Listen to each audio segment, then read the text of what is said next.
Hey everybody, I think Facebook just crashed.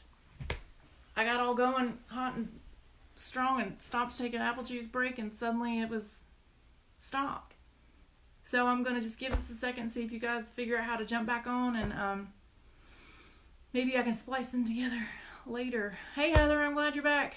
Thank you everybody for coming back. I'm going to give it a second for everyone to jump back on. Facebook crashed.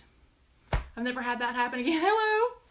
So, chat number 10. Hey, thanks for coming back. It took me a minute to figure out what happened, but I think Facebook crashed. So, we'll try this again. Technology. Anyway, so what I was saying is that what I wanted to... Hey, Kayla. Hey, Stephanie. Thanks for coming back, y'all. Randomness. Hey, Allison. Yeah, so we were talking about being a seeker of witchcraft and things you can do to get yourself ready to even find a training program. Because when you find a training program, you're going to have to do these things anyway. So let's say that it's maybe not quite the right time in your life to have that free time or the free money for it or the free headspace or whatever. There are things that you can be doing to get ready. And often this is... it's important because, you know, our training program starts over once a year at the beginning. So if you come to me in April, just red hot ready to get into a training program, there's not much I can do for you until next January, but you don't have to just sit around your hands and not doing anything. So I thought what I would do, and I'll do this while we're waiting for everybody to jump back on. There's some books I want to recommend to y'all. These are, in large part, the books that we use as textbooks. All of these were originated, they're all self-training manuals. I know that study groups and covens use them all over the country, and they're all a series, but they're all designed for you to be able to do on your own. So these are our textbooks. You want to know what I know? We'll start by reading these books, and then we do a lot of these lessons together in our program. So this is Wicca: A Year and a Day by Timothy Roderick. It's divided into like daily lessons. I should have showed this one first. If you're interested in neo-paganism or earth-centered religion at all, I love this book called Paganism: An Introduction to Earth-Centered Religions by Joyce and River Higginbotham. It gives the paradigm, especially a panentheistic paradigm, within which all the other magical traditions sort of fit within that in unique ways. It'll get you started. This is a favorite. It's The Inner Temple of Witchcraft by Christopher Penczak. Magic, Meditation, and Psychic Development. This is like a 6 or 7 book series, and it will take you as far as you need to go. The thing that's interesting, these two guys do not necessarily agree on everything. Fun bits though.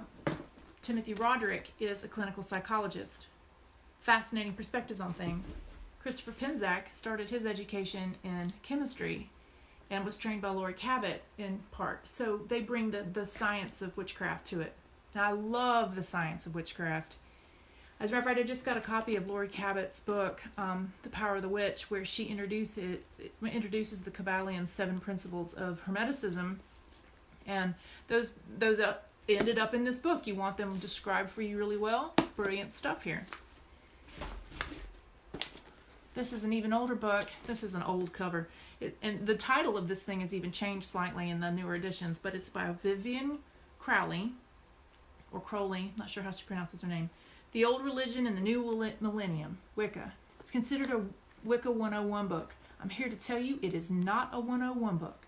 There are some beginner things, but it goes very deep into the initiatory process because she is a doctor of psychology, Jungian psychology, and she taught us in her career at King College in London the psychology of religion. She was also a very young initiate into Gardnerian and Alexandrian traditions of Wicca in London in the 60s when they were hot, when they were new. Fascinating. Highly recommended. If you want to be in an initiatory system, check this out. And this, Doreen Valiente, my favorite grandmother. This is a history of the beginnings. It's theology. It's all kinds of things. It goes all over the place, but it'll give you perspective. And then anything else she wrote, basically. All the things Doreen wrote. It's historical. She died in the 80s, bless her soul. So, you know, some of it we've improved, we've continued on, we picked up the football and we run on into home from where she was. Then y'all were asking me about this the other day. Someone was this morning. I read The Charge of the Goddess, which is attributed to her in some versions. It's adapted poetry by her from more ancient sources. That's in here. Also the Witch's Creed, which I read the other night. I didn't read the exact same version. There's extra stanzas actually in here. And also the Witch's Rune. Those are by her. They can be found there. And then we're going to talk in a minute about astrology. And this is Evo Dominguez's book, Love Evo. Practical Astrology for Witches and Pagans, using the planets and the stars for effective spell work, rituals, and magical work. Brilliant. Easy to read little book. This is not about how to do your natal chart or any of that. This is about how to see the movements of the cosmos and the solar system and the stars and the zodiac and all of that for Wiccan magic or witchy magical practice. And I want to reference that here in a minute. Okay, so yeah, I see a lot of people talking about Scott Cunningham. I started with a lot of Scott Cunningham, which Wicca for the Solitary Practitioner and those sorts of things. A book that is just invaluable is his book of Incenses and Brews. Anyway, it's his magical herbalism book. Gotta have that. Anyway, I think that's where he unfortunately left off, having died so young. He was prolific before he died, and unfortunately, I think the work he could have contributed was cut short. And so many of these authors that I've just mentioned basically pick up that ball that he laid down and they run it home. So honestly, Scott Cunningham's not my first go-to guy anymore. The astrology book. Sorry. Yes, and I've actually written a review. Jenny, if you'd like, I can link for you the review I wrote for my Patheos blog. I think it's the only book review I've ever done. But I actually met Evo at Mystic South. He's fantastic. He's a good friend. So anyway, this is an invaluable book for understanding the functions of the moon and the sun and all, and how they work together. So anyway, okay. So back to where I was in my little rant now that I feel like enough folks are back. Okay. What I want you to hear from me right now is that if divinity is everything, mind you, I'm a panentheist. Panentheism means that the divinity of the cosmos is both inherently within all matter, everything, every jot. All the things that you think of as atoms and molecules and electrons and the elements of the physical world, we think about on the chemistry periodic table. All the types of energies, all stars, star systems, galaxies, all of that matter. Earth, nature, plants, animals, us. That is the body of divinity. That body of divinity also has a transcendent consciousness that we think of as deity, right? Divinity. It is both. And it is one giant interconnected being. That is part and parcel of Hermetic philosophy. That being is primarily mental, like we've said before. It's like a giant divine mind. It has male and female aspects. It has a sense of both sides of every polarity. And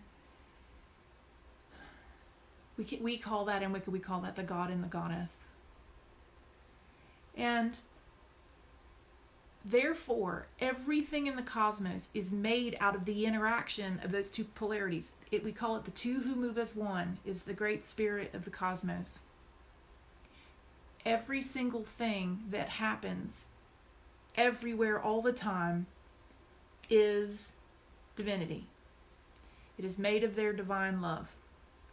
It is flowing in a great cosmic evolutionary cycle to learn and to grow and to love and to enjoy life and to become better and to explore and all of that. That's the foundation of all this. So what I want you to hear from me first is that every single thing you do is witchcraft. There is never, I don't want to go do those mundane, profane things. I want to go do spiritual things. It is all spiritual. That's really what I want you to hear me say right now. So, okay, so maybe you don't have access to show up at a full moon Esbat with a group and do rituals. That doesn't mean that you're not doing witchcraft in your own life.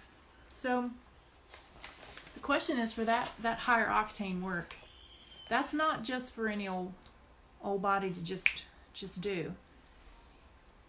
Not that you can't, but you have to prepare yourself for that.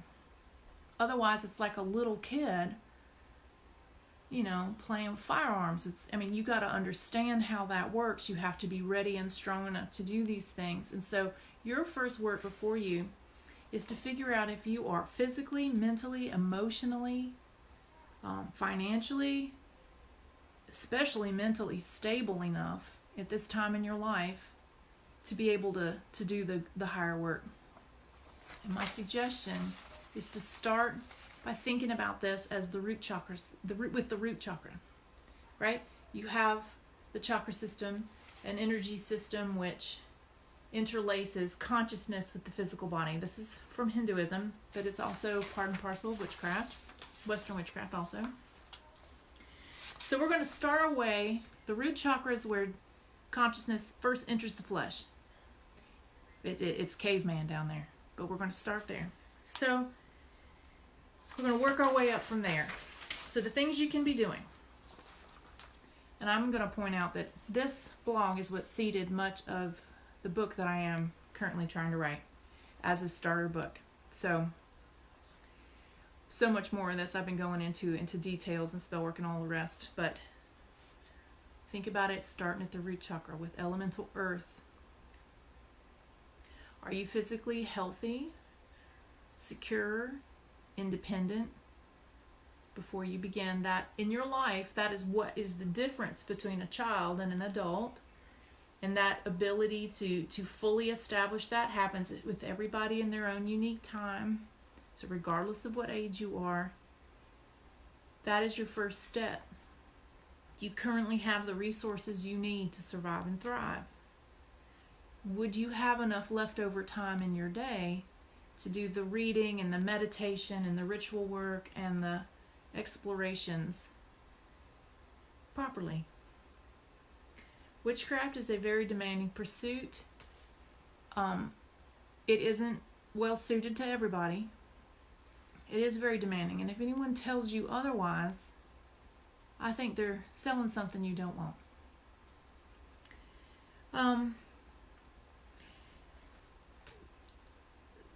I think that it's important to establishing one's personal sovereignty that there's no one holding anything over you.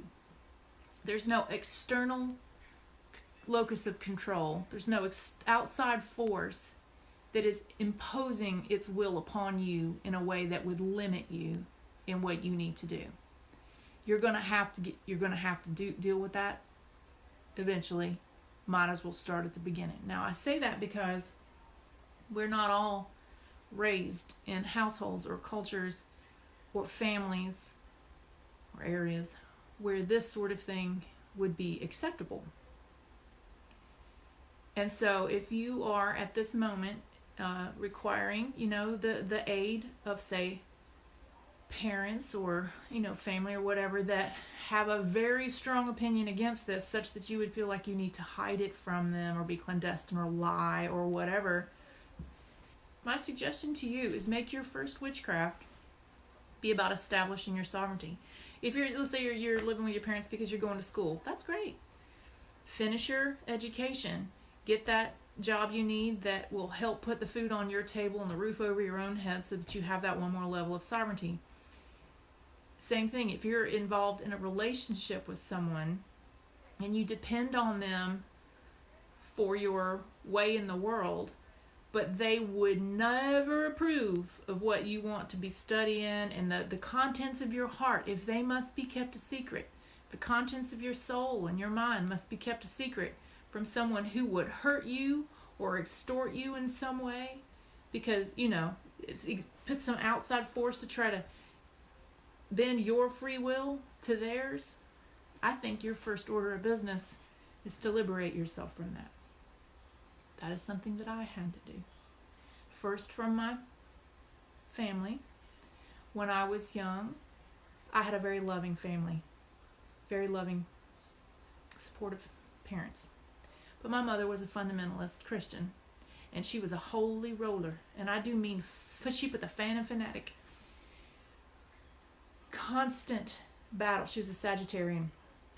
Holy moly, and she was on fire for Jesus, and Jesus would not put up with any of that. This is the woman that once discovered a set of original hardback D&D books that my dad had gotten at a yard sale, and while we were at school, she barbecued them on the grill on the patio because the devil wasn't going to be in her house. That's the kind of person we're talking about.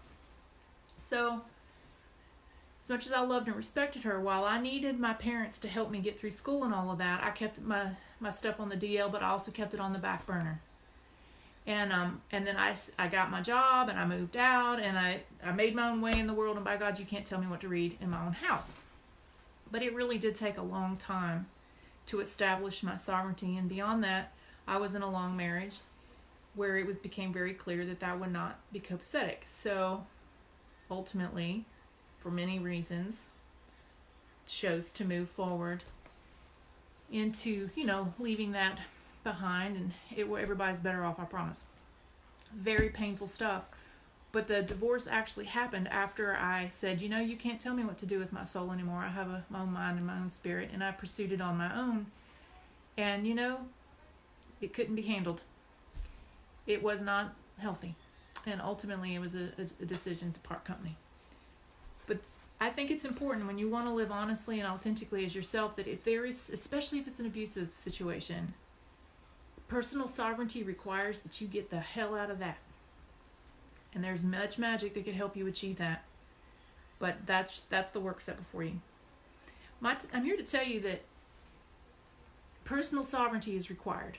And that means you can take care of yourself. That doesn't mean that you're some vigilante out on the fringe. We can build supportive communities and supportive families and supportive partnerships.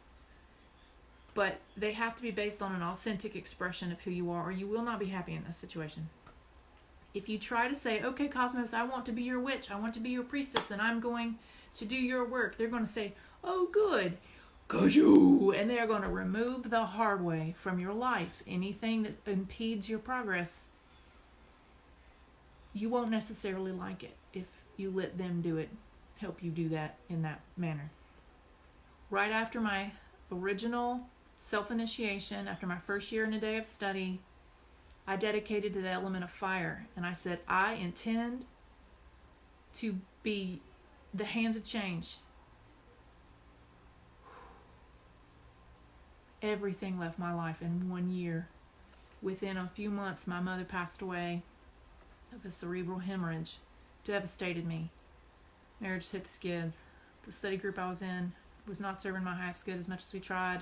We weren't serving each other's good. And that coven blew up. But by the end of that year, I decided to open the store.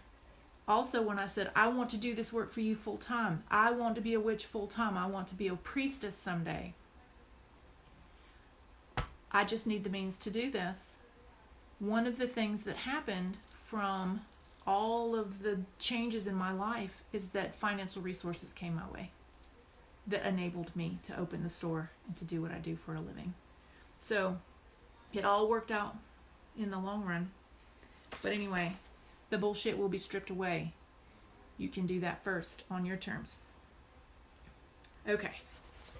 Also, there's a lot of obligations that come with coven life. Will you be able to contribute in a fair and equitable way? You got to have some skin in the game. I don't know any coven that doesn't have at least some attendance, requirements. Like, hey, if you're gonna be here, here's the money you got to kick in for supplies, and if you say you're going to be at Sabbath, that kind of thing. All right. The second thing, so that's root chakra. Your physical way in the world is on your terms. Sacral chakra, associated with water in the Hindu system, but I also see this as part of elemental earth. This is where you start to enjoy your life. It's not just bread and water. It's let them eat cake and champagne.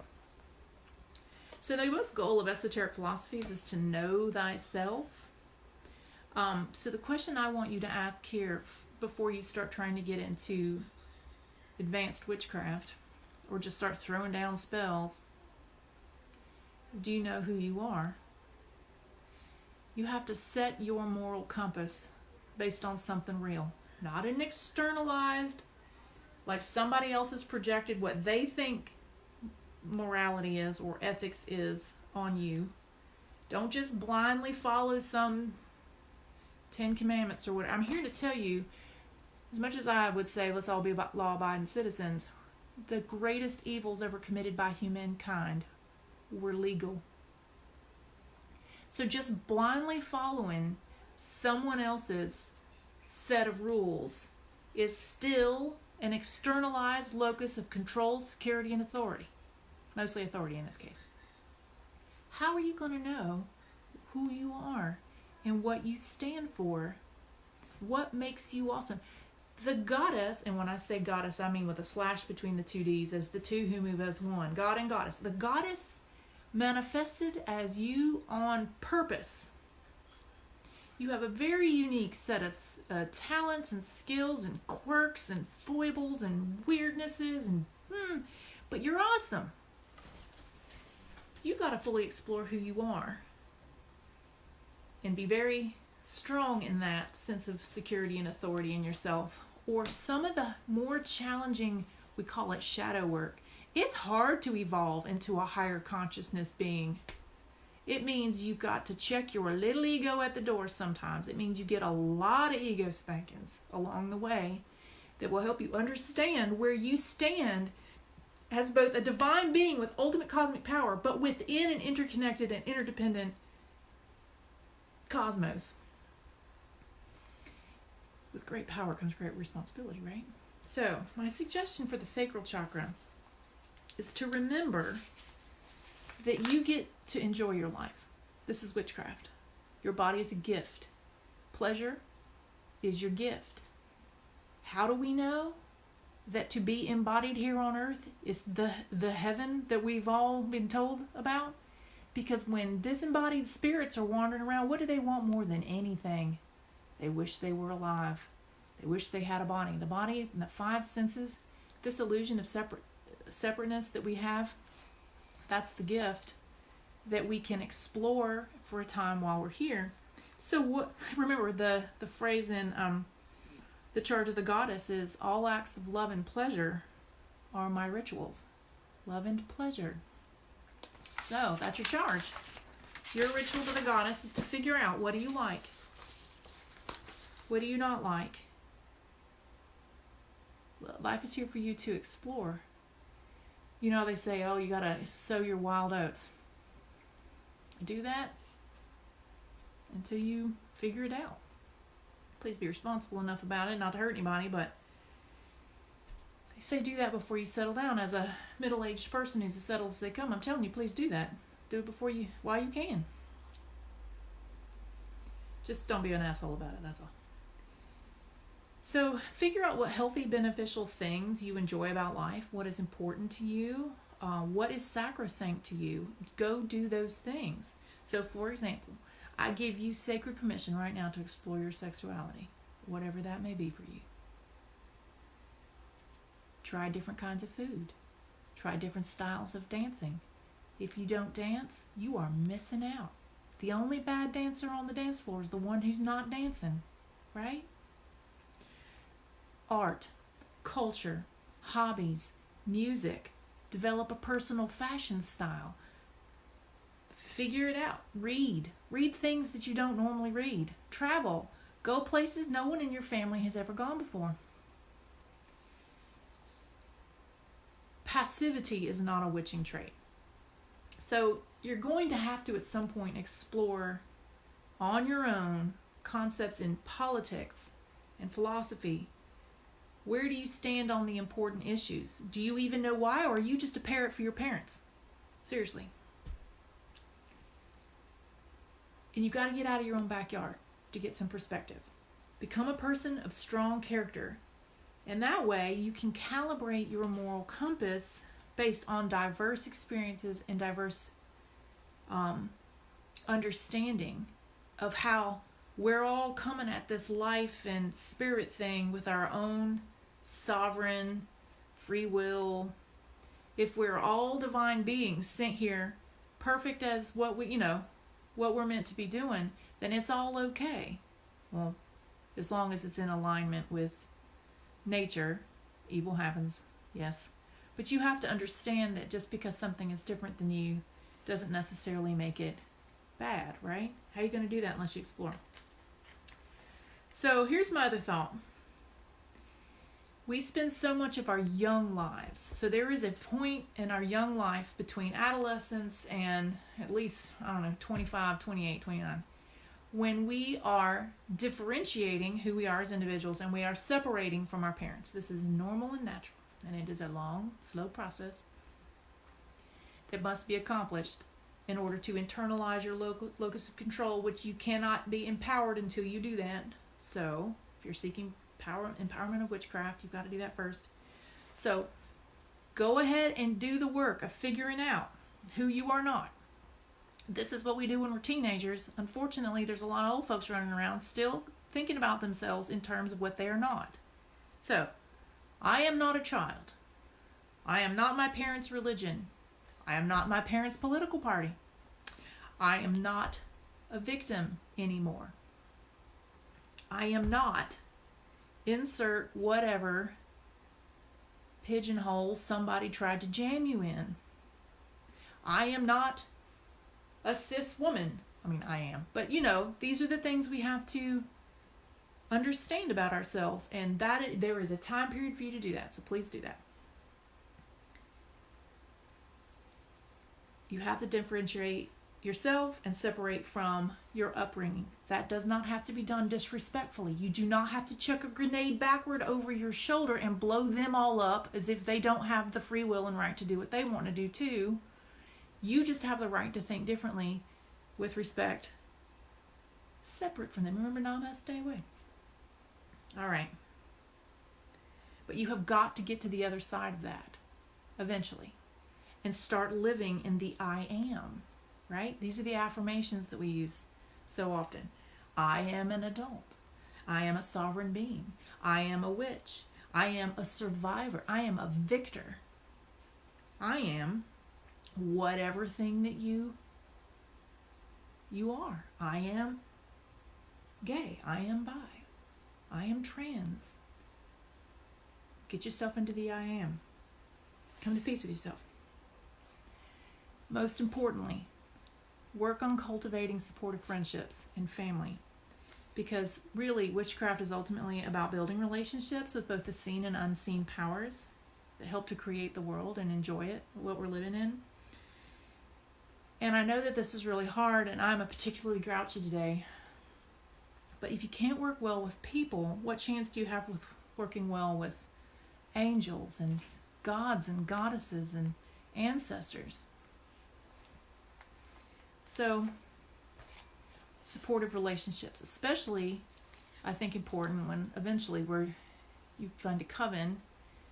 Coven relationships are fraught with peril because we're all going through very intensive things. But if you can cultivate the understanding of how to work well with other people, how to share and to fairly take and fairly give in a relationship, to quote the read, then you're much better off for when you hit the skids one day because you're suddenly in your tarot tower time and ego comes crashing down and you're facing an initiatory experience where suddenly your mind is blown and whatever just happened to you and you're leveling up. Let me tell you what, they talk about leveling up into an initiatory experience into a higher vibration of being is a lot like a butterfly, right?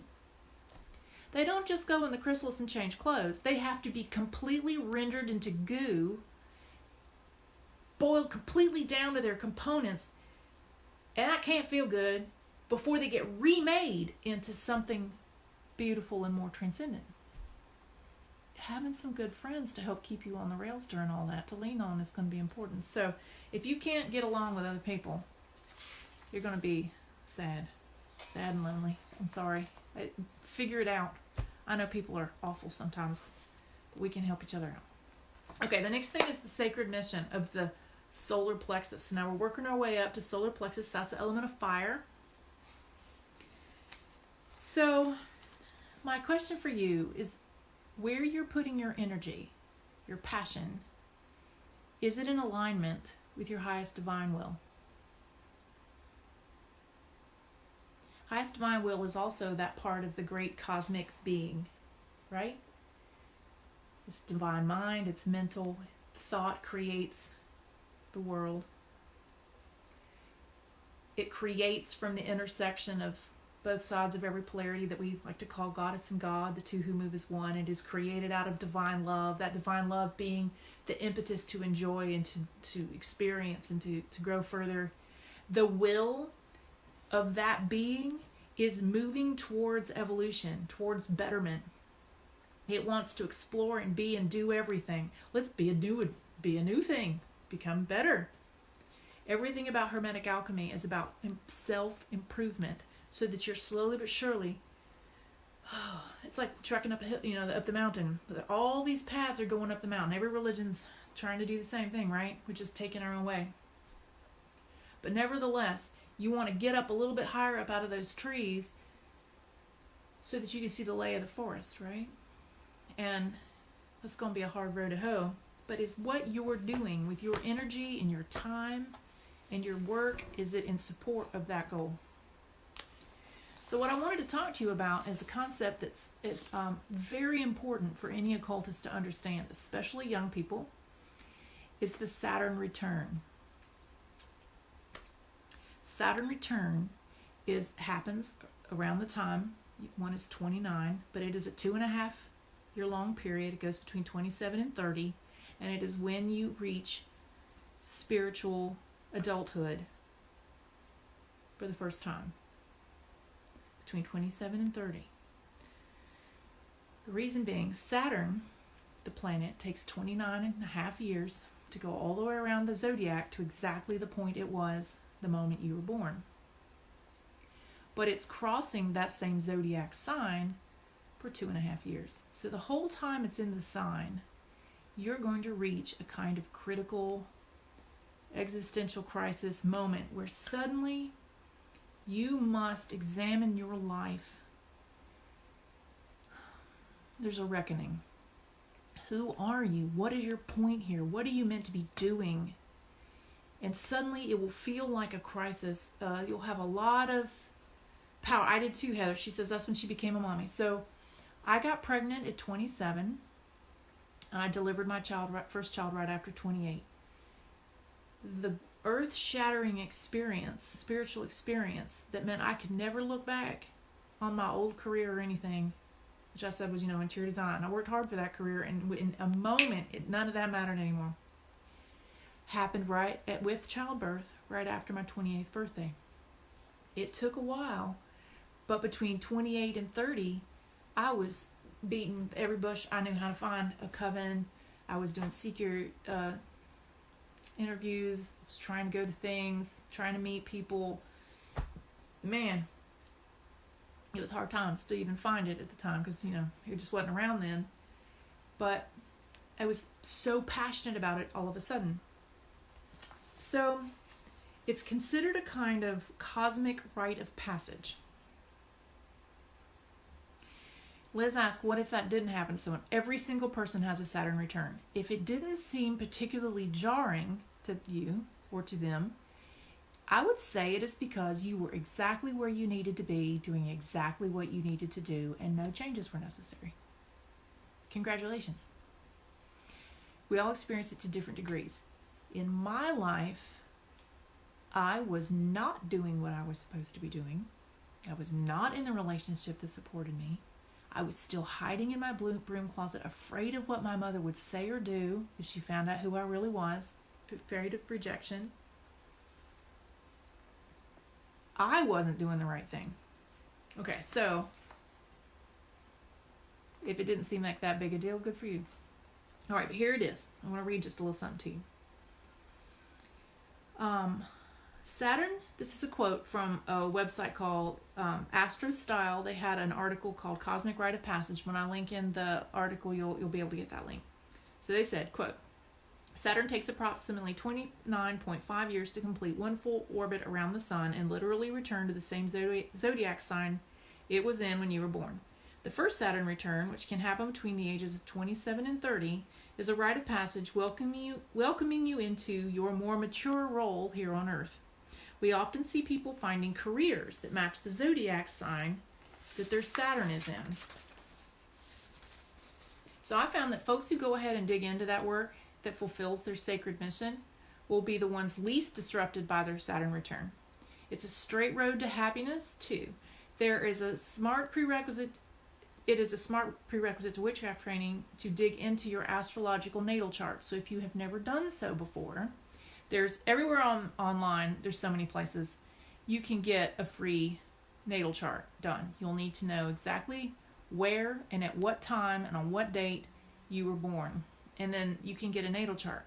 I do recommend that if it's possible for you to have a professional astrologer read your chart to give you an idea of these things, so much better than just trying to figure it out on your own. This stuff is complicated, and I am not an astrologer. As much as I use it, it's like I mean, I can balance my checkbook, but I do not speak calculus. You know what I'm saying? Like, I can use it well enough to get by in everyday life, but I'm not an astrologer. Jupiter Melchizedek at the shop, he does astrology natal chart readings, and he'd be a great resource. But wherever you can find that, I say look into that. That's a kind of know thyself thing. And when you're looking at your chart to figure out what your sacred mission is in this life, one very good indicator is to look at what zodiac sign and house the planet Saturn was in at the moment of your birth. Because when it comes back around to maturity, it's going to give you a clue of what your life purpose is here. If you ignore that, like let's say I took a different road and I'm like, well, no, I spent 10 years and all this money and time and effort getting licensed and certified in this other profession and building up my career. If I'd been like, nope, can't leave it behind now, I would have probably ended up just being unhappy, like, oh, I just go to work and, punch my time card. Not that they do that anymore. And I probably wouldn't be as fulfilled. But the question here is, what are you meant to do? There are many professions that dyed-in-the-wool witches will find themselves in. They tend to be healers, communicators, teachers, social workers, people who stand at the edges, do death work and birth work, and that kind of thing. So it doesn't mean suddenly you're like, oh, I have to be a witch, or you aren't one. It's just, how do we apply that? Okay, so the Saturn return. It's a lot like a cosmic bar mitzvah or a quinceanera, spiritual adulthood. So Saturn is a great taskmaster. It's like a life coach, and it's where we're going to find excellence and mastery. Let's see. So, for example, you look at the zodiac sign that Saturn was in. Mine was in Gemini, for what it's worth, in the 10th house. What it basically said is that I needed to be a communicator, a writer, a teacher. I needed to make that my business because it was in the 10th house. Also leaning more towards academics and scholarship and thinky stuff.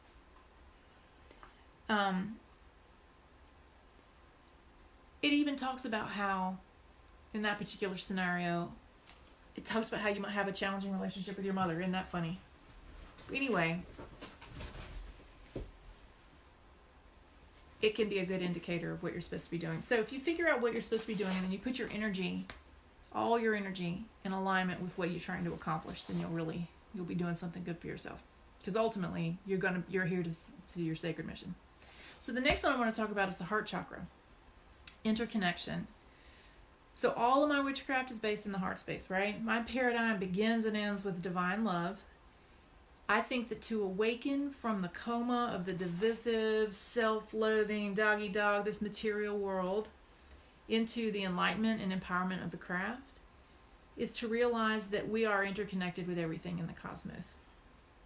So this is it just goes way beyond love thy neighbor. It's like saying, no, I suddenly realized that my neighbors and I are one being, and we are all divine love.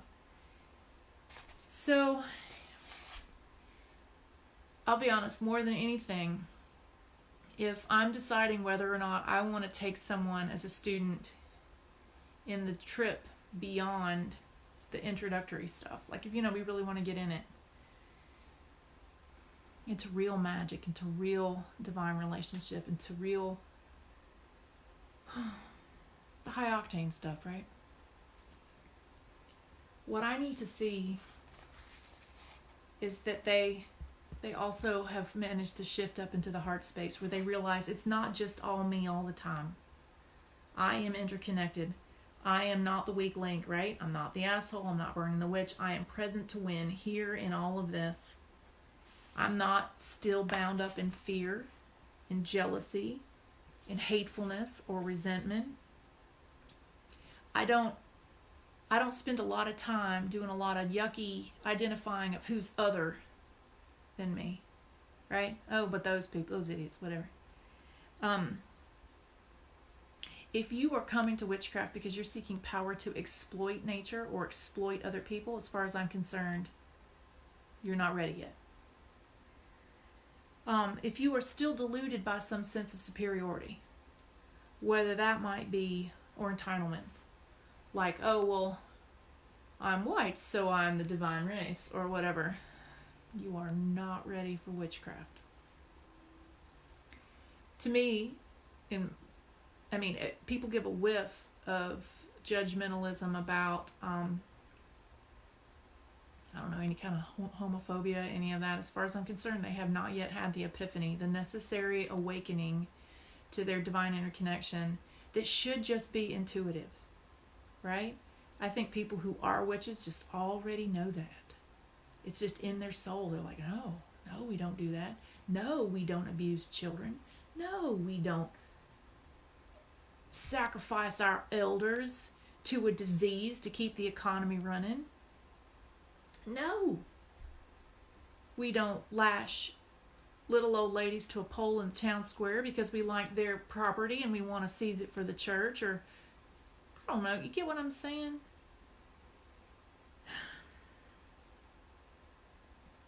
If you think anybody owes you anything and you don't have to work for it, I think that's a little too entitled too. Witchcraft is about getting your hands dirty. So anyway, I think until you've matured beyond being selfish and reactionary or narcissistic or acting like a little kid, throwing a temper tantrum all the time, if you're unwilling to do that work yourself, then I'm certainly not going to hand you keys to the cosmic arsenal. Like Jenny says, remember, don't be the asshole. Remember, 4 rules of witchcraft. I'm going to reiterate them. Don't burn the witch, including you and other people. Don't be the asshole. In every situation, you can choose to be constructive and beneficial, or the problem. Don't be that guy. 3, don't be the weak link. You're in charge of you. What you put out into the world impacts everybody else around you. We're all sleeping in the cosmic bed together. Don't be the person who shits the bed, because if someone shits the bed, we all get dirty. It's not nice. Don't do it. So anyway, and the 4th one, must be present to win. You got to be willing to show up and do this work. Get your hands dirty. Set your feet to the path. Set your hands to work. Witchcraft is a team sport, is what I'm trying to say. You got to go forth and become the MVP. And by team sport, I don't necessarily mean you have to join a coven and other people. Witchcraft is about partnerships with the spirit realm, with the consciousnesses within the stones and the metals and the plants and the animals and the genus loci and your ancestors and the fae, even angels, gods, goddesses. That's about relationships and being a team. It's co-creative. So I think it's about loving and respecting yourself. So if you're not quite where you can dive into a witchcraft training group, you can start by figuring out who you are and loving yourself, because I think that's the most important prerequisite to magical work. If you Because whether or not you believe about yourself, whatever you believe about yourself, deep down in your subconscious is exactly what your magic will reinforce. It is exactly the reality that you will create for yourself, because it will be the only thing you can perceive around you. So if you're still thinking, oh, I'm a victim, you know, what was me? That's all you're going to see.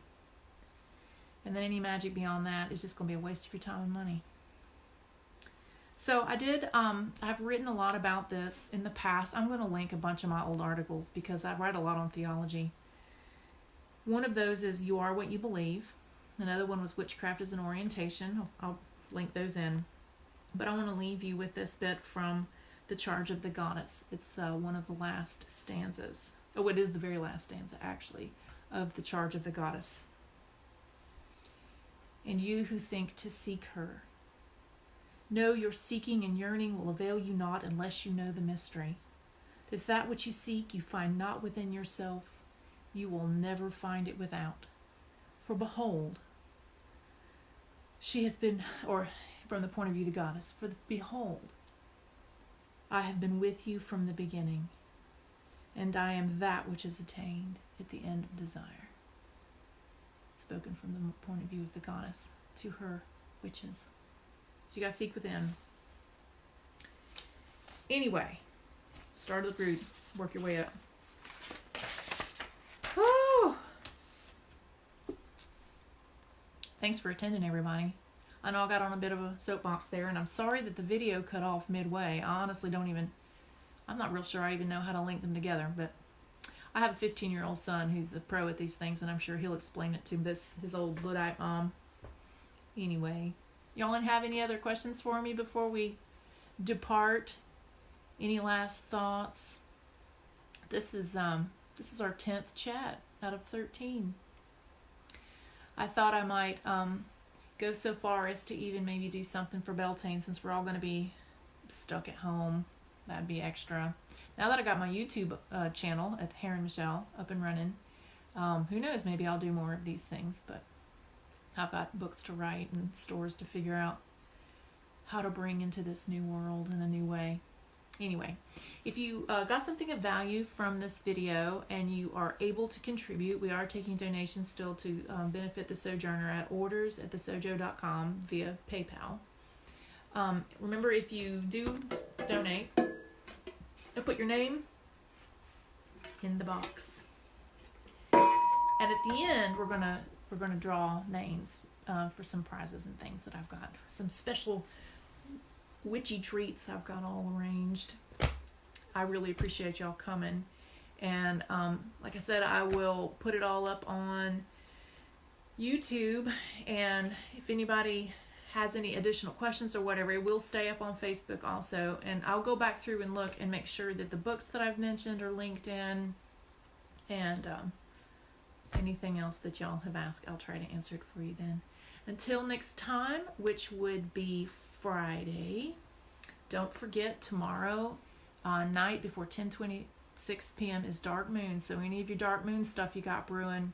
And remember, I had started my poppet back at the full moon. So tomorrow my work will be decommissioning that poppet and relinquishing it to the earth so that that work is complete. So maybe I'll chat about how I do that next time. Anyway, until then, merry meet, merry part, and merry meet again. Namaste. Away. Everybody stay home and safe. And I'll see you next time. Bye.